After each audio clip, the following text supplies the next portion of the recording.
উপদেষ্টা হিসেবে থাকবার সময় আপনার বিরুদ্ধে অনেক দুর্নীতির অভিযোগ এসেছে, তা আমি দেখলাম কোনোটি 100 কোটি টাকার নিচে নেই, 11,000 কোটি টাকা পর্যন্ত পেয়েছি। তবে 1,20,000 কোটি টাকা 1,20,000 আছে, আচ্ছা আমি 11,000 পর্যন্ত পেয়েছিলাম। তবে এর পক্ষে এখনো পর্যন্ত অন্তত আমার হাতে কোনো তথ্য প্রমাণ আমি দেখিনি।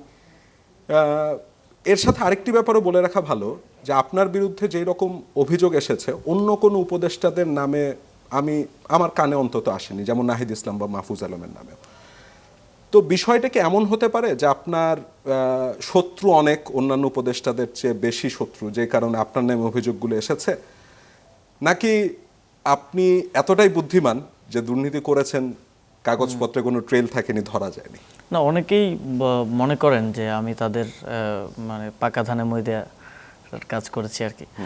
অনেকেই মনে করেন যে তারা হয়তো বিভিন্নভাবে আমার কাজের ফলে সংক্ষুব্ধ হয়েছেন, এবং এটা আপনি রাজনৈতিক ইয়াতে বা হচ্ছে গত যখন সরকারে ছিলাম তখনকার জার্নিটা দেখলেও হয়তো বুঝবেন যে আমার নেওয়া বিভিন্ন সিদ্ধান্ত অনেককে হয়তো পার্সোনালি এফেক্ট করেছে, কিন্তু সেটা একটা পলিসি ডিসিশন ছিল, সেটা কারোর সাথে পার্সোনাল শত্রুতা বা রাজনৈতিক কারণে না।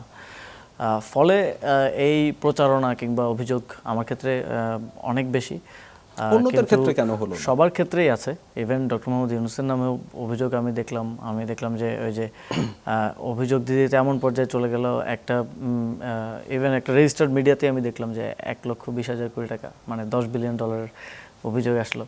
তো অভিযোগ সবার নামেই কম বেশি আছে। অভিযোগটা কখন হয়? স্বাভাবিকভাবেই এক তো হচ্ছে যদি আপনি দুর্নীতি করে থাকেন তাহলে আসবে, এবং সেক্ষেত্রে সেটা তো প্রমাণ করা সম্ভব। রাষ্ট্রের ইমেন্স পাওয়ার আছে রাষ্ট্রের কাছে, রাষ্ট্র সেটা প্রমাণ করতে পারে। আরেকটা হচ্ছে আমি আপনাকে সংক্ষুব্ধ করলাম, আপনার কোনো ক্ষতি করলাম, আপনি মনে করতেছেন যে আপনি ক্ষতিগ্রস্ত হয়েছেন, তখন আপনার ক্যাপাসিটিতে আপনি আমার বিরুদ্ধে প্রচারণা করবেন। আমরা তো দেখলাম যে সাউথ সিটি কর্পোরেশনকে কেন্দ্র করে একজন উনি একটা টিভির মালিক বা দায়িত্বে আছেন, তো ওই টিভি থেকেই এক ধরনের রিপোর্ট হওয়া শুরু করলো, উদ্দেশ্য প্রণোদিত মনে হচ্ছিল যে একটা। তো এটা একটা বোঝা যায় যে এটার পিছনে ইন্টেনশনটা কি বা কারণটা কি।